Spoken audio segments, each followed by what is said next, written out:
Do you know that overcoming overwhelm can be simpler than you think? Let's see. Stay tuned.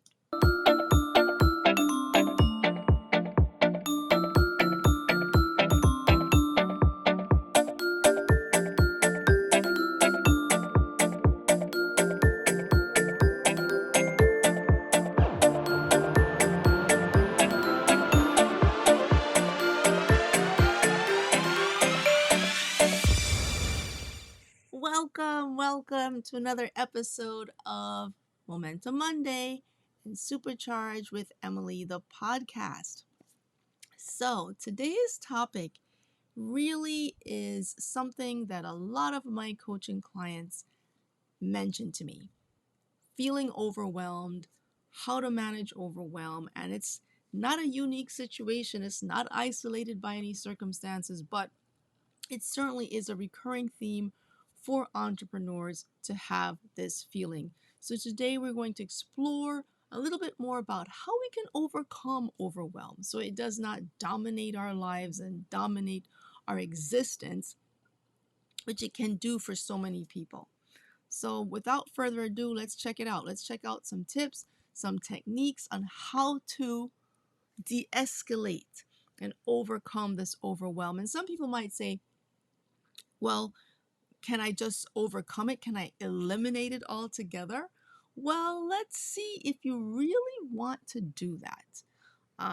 You might say, well, I would love to, but there may be a good reason why we have this thing called overwhelm. So let's look at it.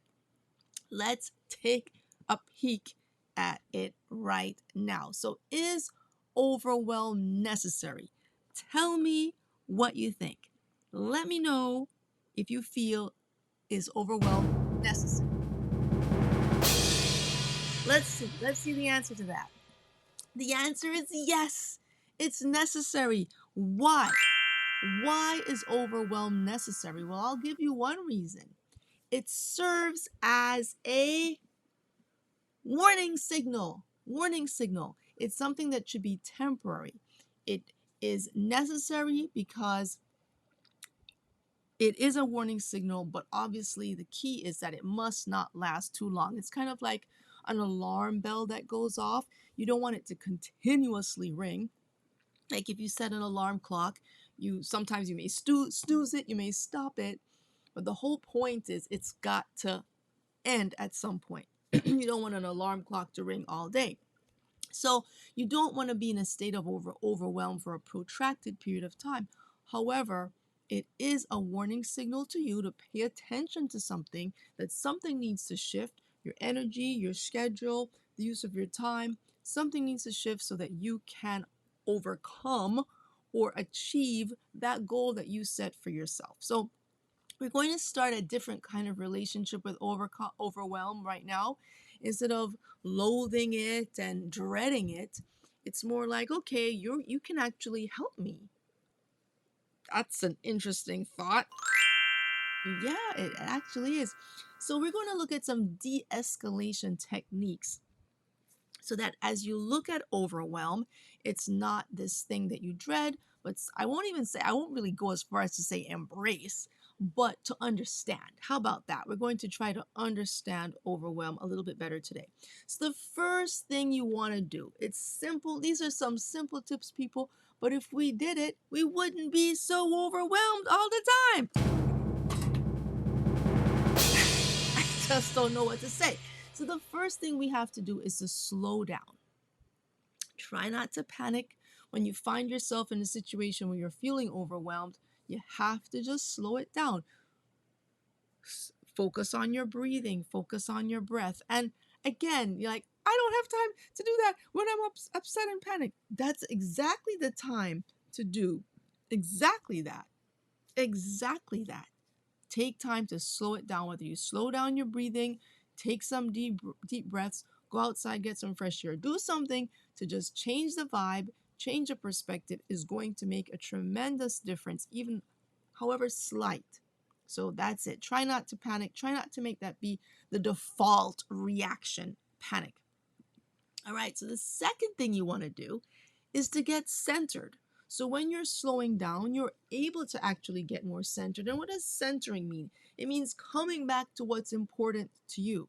So you might see this word here like, what in the world is de-affected detachment? Now, if you received your Supercharge weekly newsletter this week, you would have seen that the subject line was de-affect daily. It's the act of taking energy out of something, taking energy out, like winding down, removing yourself, a form of detachment. So we want to detach ourselves from our overwhelm, detach ourselves, drain the energy from the overwhelm. That is exactly what we want to do right now. And there's a whole process to this. And in the Supercharge Club, we have this. Let me share this with you, a little preview of it. I call it the Overwhelm De-Escalation Checklist that is available to my Supercharge Club members. And in here, we ask the 5 key questions you need to ask yourself to de-escalate a situation. And the first one I'm going to share with you today, again, this is simple stuff, but if you do it, it's very, very powerful. The first question you want to ask is, what is the cause of my overwhelm? What is the cause? Literally stop and ask yourself, because what tends to happen is we feel overwhelmed and we just sit in it. We don't question it. We don't ask anything. We just feel overwhelmed and we respond accordingly. We are overwhelmed and we're overwhelmed. We're frazzled, frenetic, whatever is happening. But I want you to flip the script today and say to yourself, why? What is the cause? Like, why do I feel this way? What is the cause? And then you start to go through a few checklists, like, could it be because I have too much to do? Could it be because I don't have enough time, which usually is the same thing? Is it that I don't know where to start or even how to start, or all of the above? And when you walk yourself through these questions and these thought processes, you start to say, okay, well, you know what? It might be as bad as I'm thinking it is. It's something I can actually manage. It's something I can actually compartmentalize. And that's a word that I want you to really, really, actually, that's a word you really want to put a punctuation point on.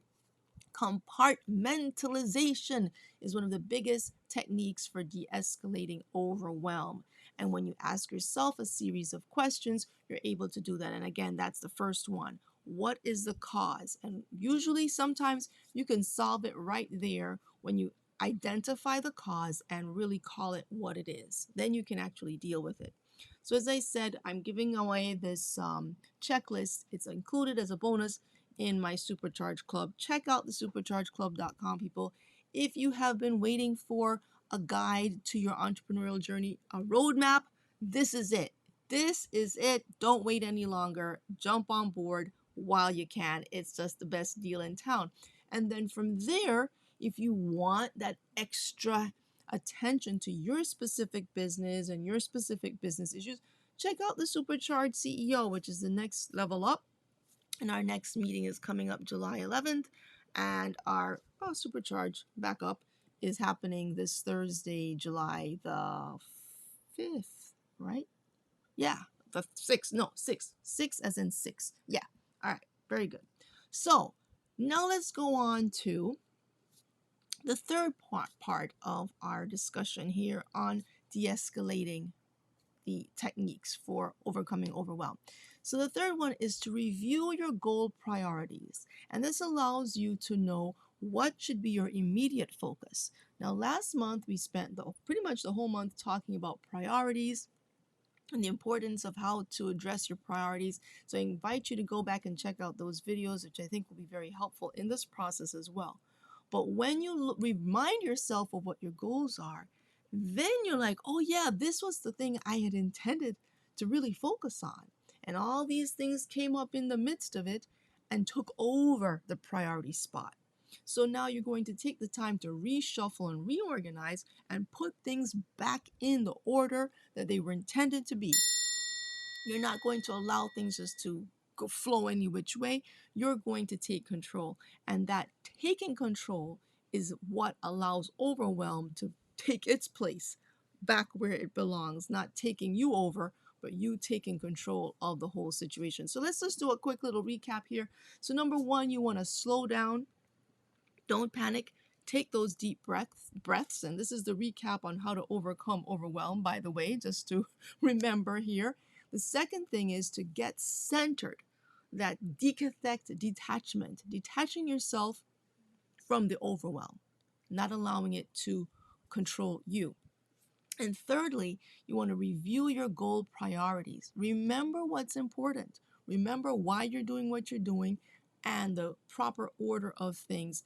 And having that immediate focus will allow you to make better decisions, be calmer, and feel more on top of what you need to accomplish so that you're not like flustered and wondering what's next. Okay, so I hope these tips are helpful for you. Let me know how you apply them, and definitely make sure you're subscribing to the channel at Supercharge Coach so you don't miss these tips. They're very important to put into practice. It's one thing to hear me talk about them, but the next step is for you to actually try it out. Try it out for yourself and let me know how it goes for you. Okay, excellent. And by the way, if you're like, Emily, where do you get all these cool sound effects? Where do you get like, the drum roll? Where does that all come from? Well, it comes from this amazing software that I use called Ecamm. And if you're interested in Ecamm, check out my link below in the description. It is one of the coolest softwares you can find. It's like a broadcast studio on your computer. You have to have a MacBook to have this, ideally like a MacBook Pro. It's a high-powered software and it needs all the power it can get. But let me tell you, it's certainly worth it. It's great for making podcasts.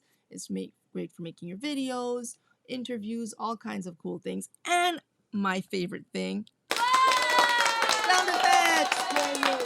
Yeah. All right. So with that, I want to thank you for being with me today. Make sure you come back next week for some more Supercharge tips. And until then, stay supercharged, okay? And happy 4th of July. That is a great way to supercharge for sure.